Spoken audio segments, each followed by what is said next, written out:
জয় গুরু। খামখেয়ালি প্রাণ চ্যানেলে আপনাদের স্বাগত। আজ আমরা পড়ব মোর পূজা হইতে মোর ভক্ত পূজা বড়। জয় গুরু।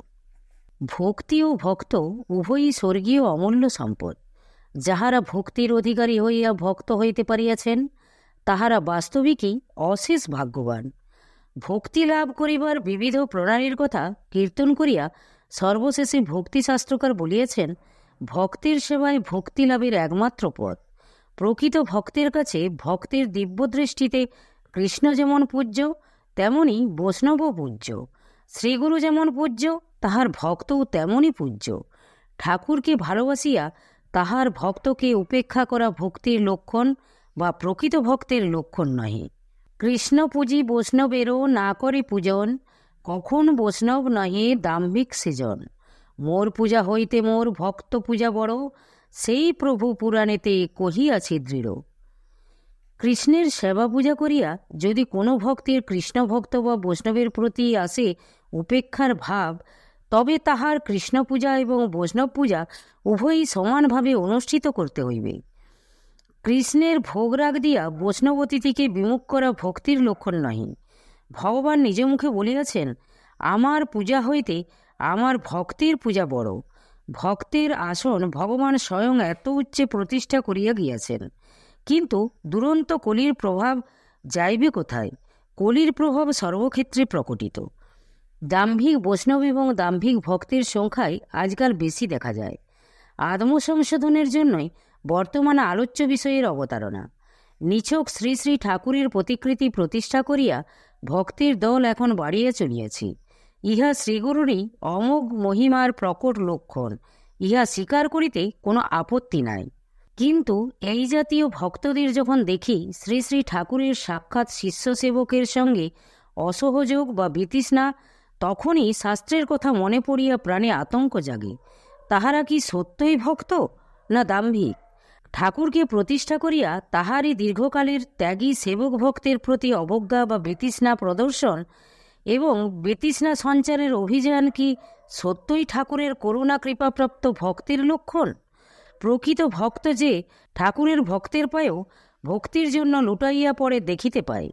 আনুগত্যের ফলেই আসে দুর্লভ ভক্তি। সেই জন্যই বৈষ্ণব মহাজনগণ আনুগত্যের সাধনার উপর এত গুরুত্ব আরোপ করিয়া গিয়েছেন। এই আনুগত্যের সাধনা পাশ্চাত্য পণ্ডিতদের বা মনীষীদের চরিত্রেও ফুটিয়া উঠিয়াছে দেখিতে পায়।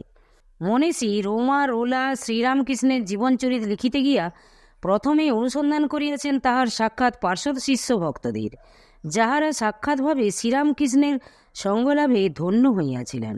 সেই সব ত্যাগী ভক্তদের নিকট হইতে তিনি জীবনীর উপাদান বিশেষভাবে সংগ্রহ করিয়াছেন।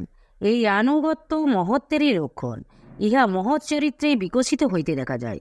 সমস্ত বাদানুবাদ ছাড়িয়ে দিলেই শ্রী শ্রী ঠাকুর যে তাহার ত্যাগী সন্ন্যাসী শিষ্যদের উপরই গৃহস্থ ভক্তদের পরিচালন এবং শিক্ষা দীক্ষার ভার অর্পণ করিয়া গিয়াছেন, ইহাতে আর বিন্দুমাত্র সন্দেহের অবকাশ আছে কি?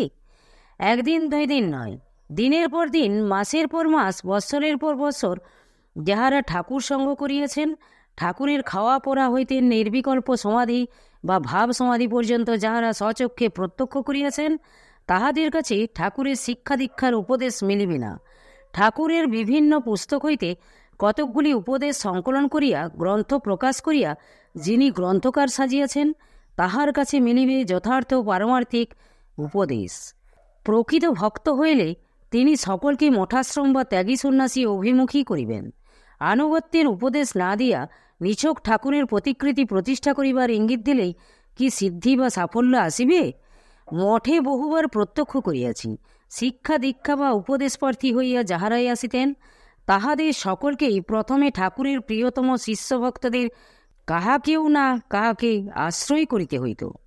তাহারা ঠাকুরের কাছে লইয়া গেলে তবে আগন্তুক ভক্তবৃন্দ ঠাকুরের দর্শন লাভের সৌভাগ্য অর্জন করিতেন। এই আনুগত্যের পথে সিদ্ধিলাভ ঘটিত। আগন্তুক ভক্তরা যদি দুর্বিনীত ভাব লইয়া আনুগত্য স্বীকার না করিতেন, তবে তাহাদের বিফল মনোরথ হইয়াই ফিরিয়া যাইতে হইত। ইহা প্রত্যক্ষ বাস্তব দৃষ্টান্ত। সংসারাশ্রম পরিত্যাগ করিয়া যাহারা ঠাকুরের নিত্য সঙ্গ করিয়াছেন, তাহাদের সঙ্গকে ঘৃণা ভরে উপেক্ষা করিয়া কেবল ঠাকুরের প্রতিকৃতি প্রতিষ্ঠা করিয়া ভক্তি লাভ বা তাহার সন্তুষ্টি অর্জন যে অসম্ভব, তাহা শ্রী শ্রী ঠাকুরের স্থূলদেহে অবস্থানকালে বহু ঘটনায় সুপ্রমাণিত। ঠাকুরের ত্যাগী শিষ্য সেবকদের বিন্দুমাত্র অনাদর উপেক্ষা করিলে ঠাকুর তৎক্ষণাৎ সেই গৃহত্যাগ করিয়া চলিয়া আসিয়াছেন। এরূপ অনেক দৃষ্টান্তের কথা ভালোভাবেই জানি। ঠাকুরের জীবনী জানিতে হইলে, ঠাকুরের আচার ব্যবহার, ভালোবাসা, প্রীতির বস্তু বা ভাবের কথা জানিতে হইলে প্রথমেই সর্বাগ্রে প্রয়োজন ঠাকুরের নিত্যসঙ্গী ভক্ত শিষ্যদের আনুগত্য স্বীকার করা। ত্যাগী সন্ন্যাসীরাই যে ঠাকুরের আধ্যাত্ম ভাবধারার বাহক, রক্ষক এবং পরিপোষক, ইহাতে আর বিন্দুমাত্র সন্দেহ আছে কি? বর্তমান আলোচনায় মনোনিবেশ করিলে বৈষ্ণব সিদ্ধান্তবাণীর কথায় বারংবার মানসপটে অঙ্কিত হইয়া ওঠে। একলব্যের সাধনার কথা বিরল দৃষ্টান্ত। দলে দলে একলব্য হওয়া আকাশকুসুম কল্পনা। ছবির ঠাকুরকে, পাথরের ঠাকুরকে জীবন্ত করিয়া তোলা সহজসাধ্য ব্যাপার নয়, সুতরাং অসম্ভব। ঠাকুরের কৃপা পাইতে হইলে আগে চাই ভক্ত কৃপা। সরাসরি পথ সকলের জন্য উন্মুক্ত নহে, আর প্রকৃত সাধক আনুগত্যের পন্থাকে অবনত মস্তকে স্বীকার করেন। পুস্তকে জীবনী পাঠ করা আর যাহারা প্রত্যক্ষভাবে ঠাকুরের জীবনে সব কিছু দেখিয়াছেন, দুই কি তুল্যমূল্য? প্রকৃত জীবনী জানিতে হইলে ঠাকুরের নিত্য সঙ্গীদের সঙ্গ করা একান্ত প্রয়োজন। এই সনাতন পন্থা কি এতই অবজ্ঞার বস্তু? মঠাশ্রম সঙ্গে সংস্রব না রাখিয়া ত্যাগী সন্ন্যাসী ব্রহ্মচারীদের উপেক্ষা করিয়া ঠাকুরের ফটোর সম্মুখে বসিয়া মুদ্রিত নয়নে স্তোত্র পাঠ করিলে যদি গুরুকৃপা মিলিত, তবে এত ত্যাগ, নিয়ম, সংযম সর্বতভাবে গুরু সেবার কোনোই প্রয়োজন হইত না। গুরু কৃপা লাভ এত সহজ নহে। সংঘ পূজা ঠাকুর প্রবর্তিত অনুষ্ঠান নহে। প্রত্যেক বিভাগীয় আশ্রমের অন্তর্গত থাকিবে গৃহস্থ ভক্তদের সংঘ। সেই সংঘের মূল প্রেরণা শিক্ষাদি আসিবে বিভাগীয় আশ্রমের ত্যাগী সন্ন্যাসী ব্রহ্মচারীর নিকট হইতে। গৃহীরা ত্যাগীর নিকট হইতে লইবে পারমার্থিক উপদেশ। সংঘাধিবেশনের কথা অবশ্য আমরা ঠাকুরের শ্রীমুখ হইতে শুনিয়াছি। ঠাকুরের পুস্তক হইতে তাহার কতকগুলি উপদেশ মুখস্থ করিয়া সংঘ পূজা করিয়া গুরুর প্রত্যক্ষ নির্দেশের আনুগত্য স্বীকার না করিয়া গুরু কৃপালাভ অসম্ভব নহে কি? সংঘ পরিচালনা বা নির্দেশ প্রদানের দায়িত্ব শ্রী শ্রী ঠাকুর অর্পণ করিয়া গিয়াছেন ত্যাগী সন্ন্যাসীদের উপর। সনাতন ধর্মের মূল বুনিয়াদি হইল গুরুকরণ। শাস্ত্রগ্রন্থ হইতে মন্ত্র উদ্ধার করিয়া জপ করিলেই যদি মুক্তি মিলিত, তবে মন্ত্র গুরুমুখ হইতে উচ্চারিত হইয়া শিষ্যের কর্ণে প্রবিষ্ট হওয়ার বিধি থাকিত না। আধ্যাত্মপথে যে দ্বন্দ্ব উপস্থিত হয়, সেই সমস্যার ক্ষেত্রে সুস্পষ্ট নির্দেশদাতা না থাকিলে সংকটমোচন কি শুধু পুঁথির উপদেশেই হইয়া থাকে? বেদবাক্য বলিয়া স্বীকার না করিয়া সকলের কাছেই কাঙালের মতো উপদেশ প্রার্থী হইলে কি জীবনের সমস্যার সমাধান মিলে? শ্রী শ্রী ঠাকুরের ছিল অসাম্প্রদায়িক ভাব। বাঙালি, বিহারি, উড়িয়া, আসামি সকল প্রদেশের শিষ্যদের মাঝে ভ্রাতৃভাব প্রতিষ্ঠাই ছিল শ্রী শ্রী ঠাকুরের অন্তরঙ্গ ইচ্ছা। প্রাদেশিকতার কোনো প্রশ্নই সারস্য সঙ্গে নাই। শঙ্করপন্থী সন্ন্যাসীগুরু শ্রী শ্রী ঠাকুর প্রতিষ্ঠিত মঠাশ্রম বা সংঘের পরিচালক উপদেষ্টা ত্যাগী সন্ন্যাসীরাই। সন্ন্যাসাশ্রমের দ্বারা পরিচালিত গৃহস্থ ভক্তগণ সন্ন্যাসী বা পারমার্থিক উপদেষ্টার অনুশাসনই শিরোধার্য করিয়া থাকে। পারমার্থিক উপদেষ্টা বা শিক্ষা দীক্ষার দায়িত্ব শ্রী শ্রী ঠাকুর সুস্পষ্টভাবে সন্ন্যাসীদের উপরই অর্পণ করিয়া গিয়াছেন। ইহাতে আর বিন্দুমাত্র দ্বিধা নাই।